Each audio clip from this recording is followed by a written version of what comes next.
Hello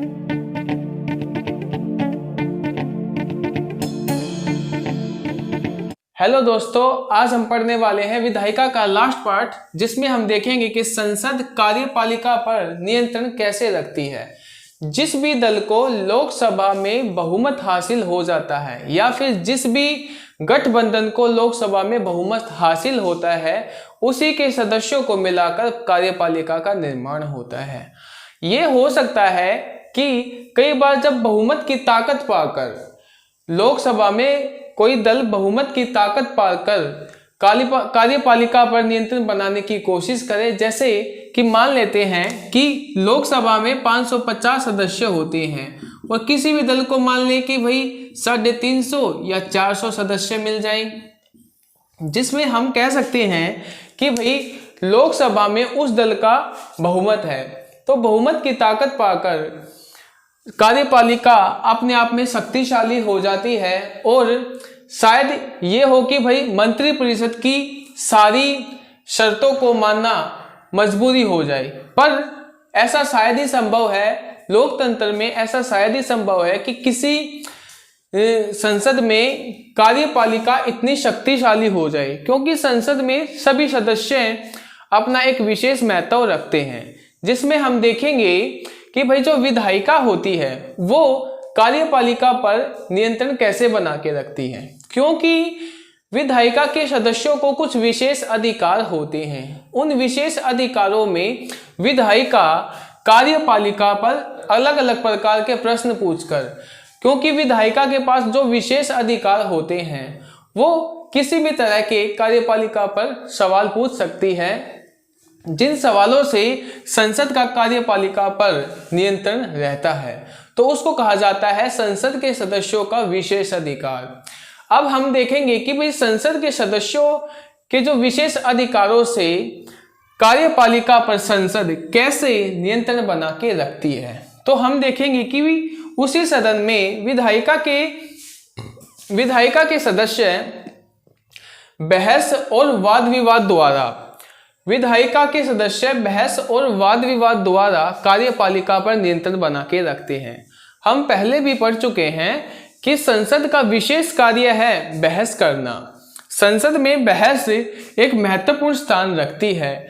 बहस से क्या होता है कि विधायिका जो कार्यपालिका पर हर एक तरह अलग अलग प्रकार के जो बहस करती है, अलग अलग प्रकार का जो विरोध करती है, वाद विवाद करती है, उससे कार्यपालिका पर एक नियंत्रण की स्थिति बन जाती है, जिससे कार्यपालिका शक्तिशाली होते हुए भी विधायिका पर नियंत्रित रह जाती है। जिसमें हम देखेंगे कि भाई जब विधायिका के सदस्य बहस द्वारा या फिर वाद विवाद द्वारा कार्यपालिका पर प्रश्न पूछती है, तो कार्यपालिका को ये भय होता है कि वो अपने कामों से हट तो नहीं गई है कि भाई जिससे उसके जनता से पर उसकी पकड़ ढीली हो जाए। तो कार्यपालिका इस भय से कि भाई जनता में उसकी पकड़ ढीली तो नहीं हो रही है, उस भय से कार्यपालिका अपनी स्थिति को मजबूत रखती है और विधायिका कार्यपालिका पर बहस और वाद विवाद द्वारा उसको याद दिलाती है कि भाई कार्यपालिका का काम क्या है। अब हम उसी में ही हम देखेंगे कि प्रश्नकाल और शून्यकाल होता है। जब भी संसद के किसी सदन में जब बहस या वाद विवाद होता है, तो उसमें एक समय होता है प्रश्नकाल का और एक समय होता है शून्यकाल का। ऐसे बहुत सारी चीजें होती हैं जिसमें विधायिका इस प्रकार के चीजों से कार्यपालिका पर नियंत्रण बना के रखती है। प्रश्नकाल क्या होता है? संसद की कार्रवाई में प्रश्नकाल एक विशेष महत्व का है। प्रश्नकाल यानी कि जब सदन की कार्रवाई शुरू होती है तो शुरू के 1 घंटे में हर एक सदस्य को प्रश्न पूछने का अधिकार होता है। तो 1 या 1.5 घंटे का समय दे दिया जाता है सदस्यों को कि वे कार्यपालिका से, संसद के सदस्य कार्यपालिका से किसी भी प्रकार के प्रश्न पूछ सकते हैं। ये होता है कि वे संसद के जो सदस्य होते हैं वे जब भी प्रश्नकाल का समय होता है ज़्यादा से ज़्यादा उपस्थिति मिलती है, प्रश्नकाल के समय संसद के सदस्य या किसी सदन के सदस्य प्रश्नकाल के समय ज्यादा उपस्थित रहते हैं, क्योंकि उनको अपने प्रश्नों का उत्तर चाहिए होता है। ऐसे ही एक होता है शून्यकाल। शून्यकाल भी एक ऐसी स्थिति है जिसमें कुछ जो विशेष महत्व के होते हैं या जो विधेयक से अलग प्रकार के जो प्रश्न होते हैं वो शून्यकाल में पूछ लिए जाते हैं, जिससे विधायिका का कार्यपालिका पर नियंत्रण रहता है। अब हम देखते हैं कि भाई वाद विवाद द्वारा, प्रश्नकाल द्वारा, शून्यकाल द्वारा या फिर बहुत सारी चीजें, जैसे आधे घंटे की बहस, सदन के कार्रवाई में एक बहस होती है जिसको हम आधे घंटे की बहस कहते हैं। उस आधे घंटे की बहस पर विधायिका के सदस्य कार्यपालिका पर विशेष महत्व, विशेष नियंत्रण बना के रखते हैं। इसी के बीच हम इसी में देखेंगे कि कानूनों को स्वीकृति या अस्वीकृत करते हैं विधायिका के सदस्य, क्योंकि किसी भी कानून को बनाने के लिए ये नहीं है कि भाई कार्यपालिका या मंत्री परिषद कितनी भी शक्तिशाली हो, किसी भी कानून को बनाने के लिए उसको विधायिका के सदस्यों की स्वीकृति लेनी पड़ती ही है। इसमें फिर जो विधायिका के सदस्य होते हैं वो कार्यपालिका पर नियंत्रण बना के रखेंगे, क्योंकि कार्यपालिका को पता होगा कि भाई विधायिका के सदस्यों की सहमति भी जरूरी होगी, क्योंकि किसी भी कानून को बनाने के लिए एक विशेष बहुमत की या साधारण बहुमत की आवश्यकता होती है, जिसमें विधायिका के सदस्यों की स्वीकृति भी जरूरी होगी, जिसके तहत विधायिका के सदस्य अपनी स्वीकृति या अस्वीकृति द्वारा कार्यपालिका पर नियंत्रण बना के रखती है। और एक विशेष प्रस्ताव होता है जिसके तहत संसद के सदस्य कार्यपालिका पर नियंत्रण रखते हैं, उसको कहा जाता है अविश्वास प्रस्ताव। अविश्वास प्रस्ताव क्या होता है कि सरकार के सदस्यों का सदन में विश्वास ही ना हो, मतलब सरकार के सदस्य अपनी सरकार के पक्ष में ही ना हो, तो क्या होगा, एक प्रस्ताव लाया जाएगा जिससे के तहत संसद के सदस्य सदन में एक प्रस्ताव लाने की कोशिश करेंगे कि वे कहेंगे कि भाई सरकार के सदस्य सरकार के बहुमत में नहीं है, सरकार के समर्थन में नहीं है, तो विपक्ष के सदस्य ऐसा एक प्रस्ताव लाने की कोशिश करेंगे। अगर उस प्रस्ताव को स्वीकृति मिल जाती है तो वो कहलाता है अविश्वास प्रस्ताव। तो अविश्वास प्रस्ताव की भी प्रक्रिया वैसे ही चलती है जैसे किसी कानून की चलती है। इसमें अविश्वास प्रस्ताव पेश होगा, संसद के सदस्य और कार्यपालिका के सदस्य में बहस होगी। संसद के सदस्य कहेंगे कि भाई सरकार बहुमत में नहीं है, सरकार कहेगी कि हम बहुमत में हैं, जिससे लोकसभा के जो अध्यक्ष होते हैं वो वोटिंग का सहारा लेकर ये तय करवा लेते हैं कि सरकार बहुमत में है या नहीं है। अगर सरकार को आधा प्लस एक मिल जाता है, यानी कि 550 का आधा प्लस एक मिल जाएगा, यानी कि 276 सदस्य। मान लेते हैं कि लोकसभा में 550 सदस्य हैं, 550 का आधा प्लस एक होता है 276 सदस्य। अगर सरकार के पास 276 सदस्य होंगे तो वो अविश्वास प्रस्ताव किसी महत्व का नहीं रह जाता। अगर वोटिंग से सरकार के सदस्य 276 का आंकड़ा पार नहीं कर पाते हैं, यानी 276 से कम रह जाते हैं, तो अविश्वास प्रस्ताव विशेष महत्व का होता है, क्योंकि इसमें सरकार का महत्व खत्म हो जाता है, सरकार गिर जाती है और विपक्ष को एक मौका मिलता है सरकार बनाने का।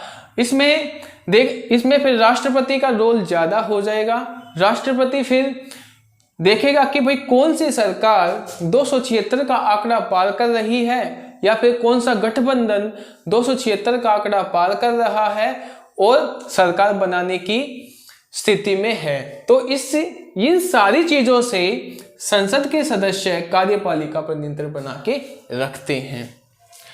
इसी में एक चीज होती है वित्तीय नियंत्रण, क्योंकि सरकार को हर साल बजट पास करना पड़ता है जिसमें सरकार को वित्त की जरूरत होती है। वित्त के लिए सरकार को विधायिका के सदस्यों का भी समर्थन चाहिए होता है, जिसमें सरकार, जैसे कि सरकार को एक बजट पास करना है बजट पास करवाना है तो इसमें संसद की स्वीकृति लेनी पड़ेगी। ऐसे में सरकार को एक धन विधेयक प्रस्तुत करना पड़ेगा। धन विधेयक में क्या होगा, लोकसभा की शक्ति ज्यादा होती है, राज्यसभा की नामात्र की होती है।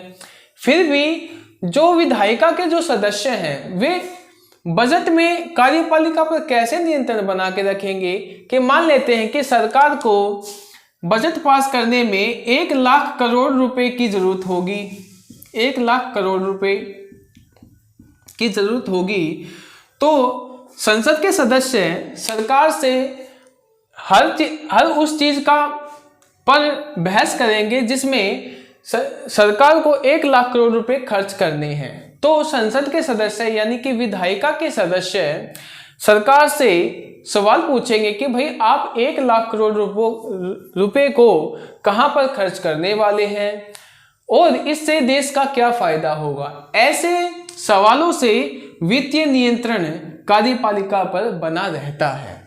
अब हम देखते हैं कि भाई कि संसद जो है वो खुद पर नियंत्रण बना के कैसे रखती है। अब तक तो हमने देखा है कि संसद के सदस्य कार्यपालिका पर नियंत्रण कैसे बना के रखते हैं। अब हम देखेंगे कि संसद खुद पर नियंत्रण बना के कैसे रखती है, क्योंकि ऐसी स्थिति कई बार हो जाती है कि भाई संसद के सदस्य कोई लाभ के लिए एक पार्टी से दूसरी पार्टी में जा सकते हैं। यानी कि जैसे कि 1967 में 1967 में हरियाणा में हुआ था, जब एक विधायक गयालाल अपनी पार्टी छोड़कर दूसरी पार्टी में या फिर दूसरी पार्टी को छोड़कर पहली वाली पार्टी में, पहली पार्टी छोड़कर फिर दूसरी वाली पार्टी में, कई बार ऐसा दल बदल किया था उसने, जिससे राजनीति में एक भूचाल आ गया था कि भाई ये क्या हो रहा है कि भाई जो विधानमंडल के जो सदस्य हैं अपनी स्वार्थ के लिए एक पार्टी से दूसरी पार्टी में जा रहे हैं। तो फिर इस पर राजनीति में एक स्थिति ऐसी बन गई कि भाई जब भी जहां पर भी सरकार दिखेगी या फिर जहां पर भी सदस्यों को लाभ दिखेगा वो वहीं पर जाएगा। तो इससे जो संसद के जो सदस्य हैं वे एक से दूसरी पार्टी में जाने की कोशिश करेंगे। तो फिर संसद पर नियंत्रण क्या रहेगा। तो संसद खुद पर नियंत्रण बना के कैसे रखती है, तो इसके लिए संसद ने एक कानून बनाया है जिसको हम कहते हैं दल बदल कानून। तो दल बदल कानून के तहत क्या होता है कि जब भी कोई सदस्य एक पार्टी से दूसरी पार्टी में जाता है तो उसको त्यागपत्र देना पड़ेगा, क्योंकि किसी भी पद पर रहते हुए संसद के सदस्य रहते हुए वो एक पार्टी से दूसरी पार्टी में नहीं जा सकता। अगर वो ऐसा करता है तो दल बदल कानून के तहत वो दोषी ठहराया जा सकता है, क्योंकि ऐसा करने के लिए संसद को अपने ऊपर नियंत्रण के लिए एक स्थिति बनानी पड़ी कि भाई अगर संसद के सदस्य या विधानमंडल के सदस्य एक पार्टी से दूसरी पार्टी में आते जाते रहेंगी तो फिर जो कानून है, जो नीतियां हैं, उसको कैसे चलाया जा सकता है। तो सरकार ने या फिर संसद ने एक दल बदल कानून बनाया था जिसके तहत कोई भी सदस्य एक पार्टी से दूसरी पार्टी में अगर जाता है तो उसको पहले इस्तीफा देना पड़ेगा, अपनी सदस्यता से इस्तीफा देना पड़ेगा, तब वो अपना दल बदल कर सकता है। तो फिर अगर उसको अपनी सदस्यता एक होनी है तो शायद दूसरी पार्टी में नहीं जाने की कोशिश करेगा। पर फिर भी आजकल ये स्थिति बहुत देखने को मिल रही है कि भाई कई सदस्य दल बदल कर रहे हैं, इस्तीफा भी दे रहे हैं, दल बदल भी कर रहे हैं। पर फिर भी ये जो कानून है संसद को खुद पर नियंत्रण के लिए एक ही आवश्यक हो गया है कि दल बदल कानून में क्या होता है कि भाई अगर एक दो सदस्यों को अगर एक अपनी पार्टी छोड़कर दूसरी पार्टी में जाना है तो वो दल बदल कानून के तहत होता है। अगर एक दल के 2/3 सदस्य दूसरी पार्टी में जाना चाहते हैं तो उस पर दल बदल कानून लागू नहीं होता है। एक दल के 2/3 सदस्य, मान लेते हैं कि एक दल में 100 सदस्य हैं तो अगर 75 सदस्य दूसरी पार्टी में जाना चाहते हैं तो उन पर दल बदल कानून नहीं होगा। अगर 2/3 सदस्य से कम अगर दूसरी पार्टी में जाना चाहते हैं तो उन पर दल बदल कानून लागू होगा। ये एक स्थिति है जिसे संसद के सदस्य खुद पर नियंत्रण बना के रखते हैं। तो आज हमारा विधायिका चैप्टर समाप्त होता है। आगे हम पढ़ेंगे कार्यपालिका। जैसे हमने विधायिका के 4 पार्ट पढ़े हैं, ऐसे ही कार्यपालिका के 3 या 4 पार्ट आएंगे जिससे हम संपूर्ण कार्यपालिका पढ़ने वाले हैं। थैंक यू दोस्तों।